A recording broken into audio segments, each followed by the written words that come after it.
Atlantiques Gallery brings to you a professionally restored and framed artwork, St. Andrew. Attributed to the school of Tintoretto, oil on canvas, 1620. Venetian warmth, apostolic gravity, and a strong period atmosphere. See more at atlantiques.co.uk. Its appeal is devotional and dramatic, with the subject giving the work emotional gravity and a clear art historical identity. Look closely at the full composition, then at the details: Venetian warmth, apostolic gravity, strong framed presentation. These are the qualities that give the painting its wall presence and collector appeal.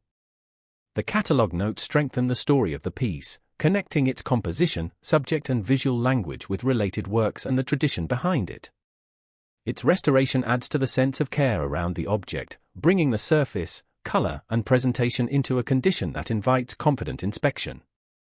The framed presentation matters. Oil on canvas is offered as a complete object, with condition, frame, and visual presence all contributing to its appeal.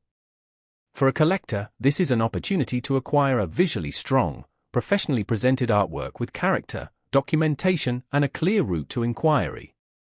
Visit atlantiques.co.uk, review the artwork page, and contact Atlantiques Gallery to request information or make an offer.